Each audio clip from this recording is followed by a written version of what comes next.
નમસ્તે વિદ્યાર્થી મિત્રો, આ વિડીયોમાં તમે જોશો ધોરણ 7ના વિદ્યાર્થીઓ માટે આપવામાં આવેલ સ્વ અધ્યયન પોથી ભાગ 3માં આપેલ સંસ્કૃતનો પાઠ, જેમાં છઠ્ઠું એકમ છે સંખ્યા. એ આપણને પાના નંબર 59 ઉપર આપવામાં આવેલ છે. તો ચાલો આજે આપણે આનું સંપૂર્ણ સોલ્યુશન જોવાનું છે. મિત્રો, પ્રથમ પ્રશ્ન છે, નીચે આપેલી સંખ્યાને સંસ્કૃતમાં લખો. તમને ઉદાહરણ આપેલું છે 21 આપેલા છે અને સંસ્કૃતમાં આપેલું છે શબ્દોમાં એકવિંશતિઃ. હવે પ્રથમ સંખ્યા છે 18. તો તમે જાણો છો કે આપણે 18ને સંસ્કૃતમાં અષ્ટાદશ એ રીતે લખી શકીએ છીએ. ત્યારબાદ છે 36, તો એને આપણે લખીશું ષડત્રિંશત. 38 છે એના માટે છે અડત્રિંશત. 44 છે એના માટે છે ચતુર્ચત્વારિંશત. 49 એના માટે 49 અથવા તો નવચત્વારિંશત. એ બંને રીતે આપણે આ સંખ્યાને લખી શકીએ.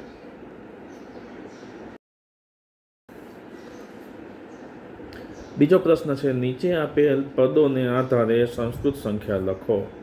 અહીં તમને શબ્દોમાં આપેલ છે એને તમારે અંકમાં લખવાના છે. ત્રયોસ્ત્રિંશત એટલે કે 33 થાય. એ જ રીતે આપણે અહીં જોઈએ ષોડશ, તો એને આપણે અંકમાં 16 આ રીતે લખીશું. નવવિંશતિઃ એટલે કે 29 થાય છે, એને આપણે આ રીતે લખીશું. ત્રિંશત તો 30. એકચત્વારિંશત એટલે 41 આ રીતે. અને 50 એટલે કે 50, એને આપણે આ રીતે અંકમાં લખીશું. ત્યારબાદ મિત્રો ત્રીજો પ્રશ્ન છે, નીચે આપેલ સંખ્યાને ચડતા ક્રમમાં લખો. તમને અષ્ટચત્વારિંશત, સપ્તદશ, એકત્રિંશત, ષટ, ત્રિચત્વારિંશત, એકવિંશતિઃ, ચત્વારી, ચતુર્વિંશતિઃ, એકાદશ, વિંશતિઃ. તો આ સંખ્યાને આપણે આ રીતે ચડતા ક્રમમાં લખી શકીએ. પ્રથમ સૌથી નાનામાં નાની સંખ્યા છે ચત્વારી એટલે કે 4. ત્યારબાદ ષટ એટલે કે 6. ત્યારબાદ એકાદશ 11. સપ્તદશ એટલે 17 આવશે. ત્યારબાદ વિંશતિઃ આવશે. ત્યારબાદ એકવિંશતિઃ આવશે. ત્યારબાદ ચતુર્વિંશતિઃ એટલે કે 24 આવશે. ત્યારબાદ એકત્રિંશત એટલે 31. ત્રિચત્વારિંશત એટલે 43. અને સૌથી છેલ્લે અષ્ટચત્વારિંશત એટલે કે 48. તો આ સંખ્યાને તમારે આ રીતે ચડતા ક્રમમાં ગોઠવવાની છે. પ્રશ્ન ચોથો આપવામાં આવેલ છે, યોગ્ય વિકલ્પ પસંદ કરી ખાલી જગ્યા પૂરો. એમાં ઉદાહરણ છે પાંડવાહ ખાલી જગ્યા સંતિ. તો શતમ, પંચ, ત્રીણી કે 50. તો આપણે લખી શકીએ પાંડવાહ પંચ સંતિ. તો અહીં તમારે પંચ શબ્દ છે એ ખાલી જગ્યામાં મૂકવાનો છે. એ જ રીતે હવે આપણે પ્રથમ ખાલી જગ્યા જોઈએ. ત્રયોવિંશતિઃ રૂપ્યકાણી વત્તા સપ્તવિંશતિઃ રૂપ્યકાણી એટલે કે 23 રૂપિયા વત્તા 27 રૂપિયા બરાબર ખાલી જગ્યા રૂપ્યકાણી ભવંતી. ખાલી જગ્યા રૂપિયા થાય છે. તો 23 અને 27નો સરવાળો કરો તો બને છે 50 રૂપ્યકાણી એટલે કે 50 રૂપિયા થાય. તો અહીં તમારે 50 શબ્દ મૂકવાનો છે. ત્યારબાદ બીજું છે એકમ, એકાદશ, એકવિંશતિઃ ખાલી જગ્યા અને છેલ્લે છે એકચત્વારિંશત. તો અહીં તમે જોઈ શકો છો કે 1, 11, 21 એ રીતે આવે છે. તો હવે વચ્ચે ખાલી જગ્યામાં આપણે મૂકશું 31 એટલે કે એકત્રિંશત શબ્દ વડે ખાલી જગ્યા પૂરીશું. ત્યારબાદ ત્રીજું છે શિવસ્ય નેત્રાણી ખાલી જગ્યા સંતિ. શિવના નેત્રો, તો આપણે જોઈ શકીએ છીએ શંકર ભગવાનના 3 નેત્રો છે, તો આપણે લખીશું ત્રીણી. ત્યારબાદ સપ્તશ્રુલા નામ, શ્રુલા નામના બદલે સપ્તશૃગાલા નામ એવો શબ્દ હોવો જોઈએ. સપ્તશૃગાલા નામ પાદાહ ખાલી જગ્યા સંતિ એટલે કે 7 શિયાળના પગો. તો આપણે જોઈ શકીએ છીએ 1 શિયાળને 4 હોય તો 4 સત્તા 28 થાય. તો એના માટે 28 માટે શબ્દ છે અષ્ટાવિંશતિઃ. તો અહીં તમારે લખવાનું છે અષ્ટાવિંશતિઃ સંતિ. પેટિકાયામ પંચ ફલાની સંતિ. પેટીમાં 5 ફળો છે. તર્હિ પંચ પેટિકા શું? તો 5 પેટીમાં ખાલી જગ્યા ફલાની ભવિષ્યંતિ એટલે કે ખાલી જગ્યા ફળો થશે. એક પેટીમાં 5 ફળ હોય તો 5 પેટીમાં કેટલા ફળો થશે? તો તમે ગુણાકાર કરો એટલે ખ્યાલ આવી જાય. 5 × 5 = 25, એટલે કે પંચવિંશતિઃ ફલાની ભવિષ્યંતિ. તો અહીં તમારે પંચવિંશતિઃ શબ્દ છે એ મૂકવાનો છે.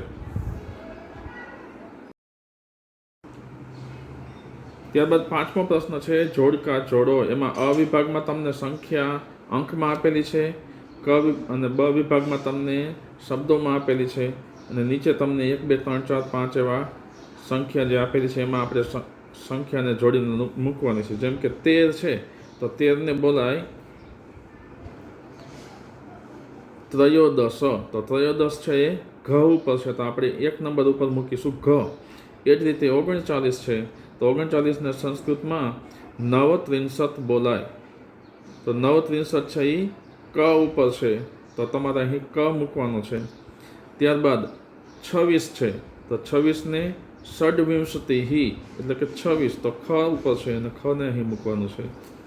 47 છે તો સપ્તચત્વારિંશત, તો સપ્તચત્વારિંશત એ ડ ઉપર છે, એટલે 4ની સામે તમારે ડ મૂકવાનો છે. અને 43 છે તો ત્રિચત્વારિંશત બનશે, એટલે કે ગ છે, તો 5 નંબરમાં તમારે અહીં ગ મૂકવાનો છે. ત્યારબાદ 6થો પ્રશ્ન છે ગણતરી કરી ઉદાહરણ મુજબ લખો. તમને આપેલું છે ઉદાહરણમાં 16 + 20, તો આપણે જોઈ શકીએ છીએ 16 એટલે 16 થાય અને 20 એટલે 20 થાય. 16 અને 20નો સરવાળો કરીએ તો થાય છે 36. તો અહીં અંકમાં 36 લખેલા છે અને શબ્દોમાં ષડત્રિંશત એ રીતે લખેલું છે. તો આ રીતે તમારે બધા જ પ્રશ્નો છે પૂર્ણ કરવાના છે. તો મિત્રો પ્રથમ સંખ્યા આપેલી છે 3 + 10. 3 એટલે 3 અને 10 એટલે 10. 10 અને 3 એટલે 13 થાય. તો આપણે એને 13 અંકમાં લખેલા છે અને એને શબ્દોમાં ત્રયોદશ. એ જ રીતે વિંશતિઃ એટલે 20 અને ત્રિંશત એટલે 30, તો 50 એનો સરવાળો કરીએ તો થાય તો 65. ત્યારબાદ 60 + 60 + 60 એટલે કે 6 + 6 + 6, તો 6 6 અને 6 18 થાય, એટલે આપણે લખેલા છે અષ્ટાદશ. 9 10 + 11, તો 9 10 એટલે 19 અને 11 એટલે 11, તો 11 અને 19 30 થાય, એટલે કે 63. ચત્વારી + અષ્ટ, તો 4 + 8 = 12 થાય. તો અહીં આપણે 12 અંકમાં અને દ્વાદશ સંસ્કૃતમાં લખેલા શબ્દોમાં છે. ત્યારબાદ પ્રશ્ન 7મો, નીચે આપેલા પ્રશ્નના ઉત્તર સંસ્કૃત ભાષામાં લખો. અહીં તમને ફળો આપેલા છે અને એનું સામે મૂલ્ય આપેલું છે. વસ્તુ આપેલી છે અને સામે એનું મૂલ્ય એટલે કે કિંમત આપેલી છે. જેમ કે 12 કદલી ફલાની, એનું મૂલ્ય છે 35 રૂપિયા. 5 દાળિમ ફલાની, એનું મૂલ્ય 40 રૂપિયા. 10 સેવ ફલાની, એનું 50. 5 નારંગ ફલાની, એના 30.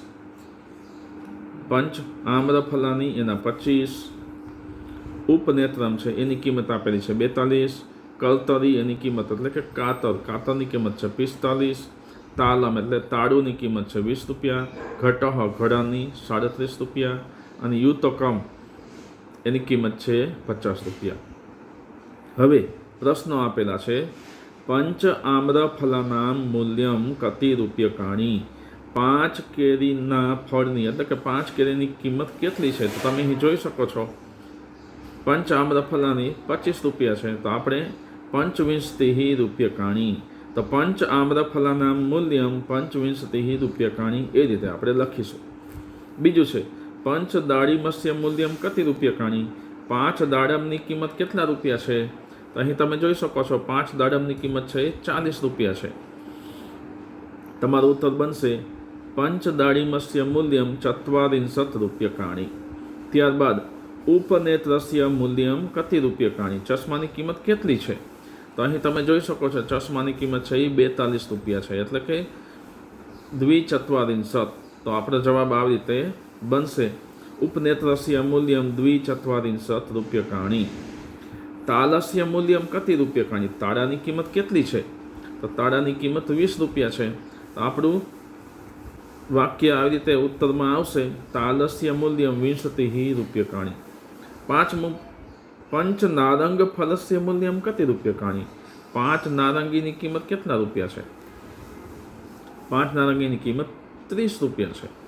તો પંચ નારંગ ફલસ્ય મૂલ્યમ 63 રૂપ્યકાણી એવું આપણું વાક્ય બનશે. 8મો પ્રશ્ન આપેલા છે. અહીં બાળકોને પરીક્ષામાં મળેલા ગુણ આપેલા છે. તે જોઈને નીચે આપેલા પ્રશ્નનો જવાબ લખો. કોષ્ટક અનુસાર પ્રશ્નનામ ઉત્તરાણી લિખતો. નામ આપેલ છે રમેશ, જૈનિલ, હરેશ. એને ગુજરાતીમાં, ગણિતમાં, અંગ્રેજીમાં, હિન્દી, વિજ્ઞાન, સામાજિક વિજ્ઞાન અને સંસ્કૃત. તો દરેક વિષયમાં જે વિદ્યાર્થીને જેટલા ગુણ મળેલા છે અહીં આપેલ છે. હવે આપણે જોઈએ પ્રશ્ન શું આપેલો છે. પ્રથમ પ્રશ્ન છે રમેશ ગુજરાતી વિષયે કતિ ગુણાન પ્રાપ્તવાન? રમેશ ગુજરાતી વિષયમાં કેટલા ગુણ મેળવે છે? તો અહીં તમે જોઈ શકો છો રમેશે ગુજરાતીમાં 35 ગુણ મેળવ્યા છે. તો આપણે લખીશું રમેશ ગુજરાતી વિષયે 35 ગુણાન પ્રાપ્તવાન. બીજું, જૈનિલ વિજ્ઞાન વિષયે કતિ ગુણાન પ્રાપ્તવાન? જૈનિલ વિજ્ઞાન વિષયમાં કેટલા ગુણ મેળવે છે? તો અહીં જૈનિલ વિજ્ઞાન વિષયમાં 36 ગુણ મેળવે છે. તો આપણું ઉત્તર આપણો બનશે જૈનિલ વિજ્ઞાન વિષયે 37 ગુણાન પ્રાપ્તવાન. ત્યારબાદ હરેશ હિન્દી વિષયે કતિ ગુણાન પ્રાપ્તવાન? હરેશ હિન્દી વિષયમાં કેટલા ગુણ મેળવે છે? તો અહીં હરેશને આપણે જોઈએ હિન્દી વિષયમાં 28 ગુણ મળેલા છે. તો હરેશ હિન્દી વિષયે 28 ગુણાન પ્રાપ્તવાન.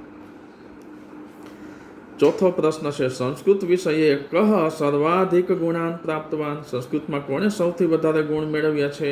તો અહીં આપણે જોઈએ સંસ્કૃત વિષયમાં છે 45, 48 અને 37. તો સૌથી વધારે ગુણ છે 48. તો 48 ગુણ કોણે મેળવ્યા છે? જૈનિલે. તો વાક્ય બનશે સંસ્કૃત વિષયે જૈનિલ સર્વાધિક ગુણાન પ્રાપ્તવાન. તો આપણો ઉત્તર આવી રીતે બનશે. સામાજિક વિજ્ઞાન વિષયે કહ સર્વાધિક ગુણાન પ્રાપ્તવાન? સામાજિક વિજ્ઞાનમાં કોણે સૌથી વધારે ગુણ મેળવ્યા છે? તો એમાં સર્વાધિક ગુણ હરેશે મેળવ્યા છે. તો આપણે લખશું સામાજિક વિજ્ઞાન વિષયે હરેશ સર્વાધિક ગુણાન પ્રાપ્તવાન. તો વિદ્યાર્થી મિત્રો, આ સાથે જ ધોરણ 7ના વિદ્યાર્થીઓ માટે સ્વાધ્યાય પોથી ભાગ 3માં સંસ્કૃત વિષયમાં 6ઠું એકમ સંખ્યા આપવામાં આવેલ હતું એનું સંપૂર્ણ સોલ્યુશન આપણે જોયું. મિત્રો, મારી યુટ્યુબ ચેનલ માય સ્ટુડન્ટ્સ એજ્યુકેશનને તમે સબસ્ક્રાઈબ કરજો અને તમારા અન્ય મિત્રોને પણ આ વિડીયો શેર કરજો. ધન્યવાદ.